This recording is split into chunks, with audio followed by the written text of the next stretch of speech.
जब आपकी 10% की मेहनत भी सफल हो जाती है तो आप नसीहत देने लगते हैं दूसरे व्यक्ति को। लेकिन नसीहतों का खेल तब तक ही जारी रहता है जब तक आपके ऊपर कोई बड़ी आपदा ना आ जाए। जिस दिन आपके ऊपर कोई बड़ी मुसीबत आ जाती है उस दिन आपको यह महसूस देता है, उस दिन आप यह महसूस करते हैं कि हर वक्त एक जैसा नहीं रहता और समस्याएं हर किसी के साथ एक जैसी नहीं रहती हैं। हो सकता है कि आपकी 10% मेहनत करने के बाद में आपको रिजल्ट 90% का मिल जाए और कुछ लोगों की किस्मत ऐसी भी होती है कि वो 90% की मेहनत करते हैं और 10% भी उसका नहीं मिल पाता। ये ज़िंदगी का अलग अलग तजुर्बा हो सकता है, अलग अलग कहानियाँ हो सकती हैं, अलग अलग तरह के लोगों के एक्सपीरियंस हो सकते हैं।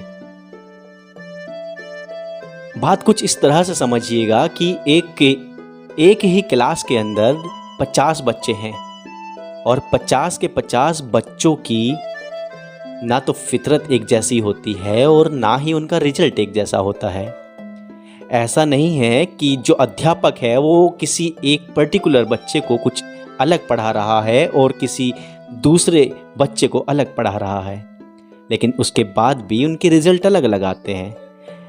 एक और उदाहरण मैं देता हूं कि एक ही क्लास के अंदर 50 ही बच्चे हैं और क्या उनकी सभी की हाइट सेम होती है? क्या उनकी सभी के उठान एक जैसी होती है या फिर क्या उन सभी की ज़िंदगियाँ एक जैसी होती हैं? हालांकि एक ही क्लास में पढ़ते हैं और फिर भी उसके बाद उनके ज़िंदगी के तजुर्बे, उनकी ज़िंदगी की कहानियाँ अलग अलग होती हैं।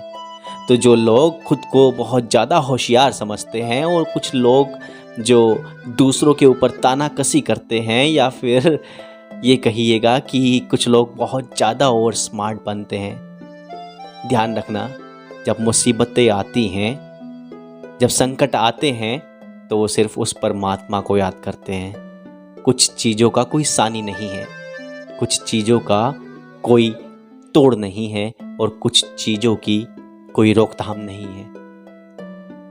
मेहनत अपने हाथ में है, लेकिन जरूरी नहीं है हर बार मेहनत का फल आपको मिल ही जाए।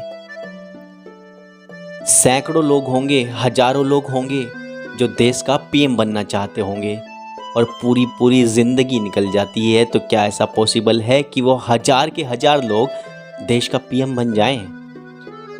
इच्छा करना और सच में किसी चीज का होना बहुत फर्क है। इच्छा तो किसी भी चीज की जा सकती है, दृढ़ संकल्प भी किया जा सकता है, लेकिन संकल्प के बाद भी जरूरी नहीं है कि हर किसी का रिजल्ट एक जैसा हो, हर किसी की जिंदगी एक जैसी हो। तो मेरे प्यारे दोस्तों, मेरे साथियों, जिन लोगों को ये लगता है कि उनकी किस्मत ने उनका साथ नहीं दिया बल्कि उन्होंने अपनी मेहनत से हर वो मुकाम हासिल किया है, तो उस गलत फहमी को अपने मन से दूर कर दीजिएगा, दरकिनार कर दीजिएगा। क्योंकि जब ऊपर वाला देने पर आता है तो वो सब कुछ देता है, लेकिन अगर वो लेने पर आता है तो सब कुछ ले लेता है। किसी की ज़िंदगी के ऊपर हंसने से बेहतर है किसी की ज़िंदगी में खुशहाली लेकर आओ। किसी की ज़िंदगी में तुम उसके अच्छे पलों का हिस्सा बनो।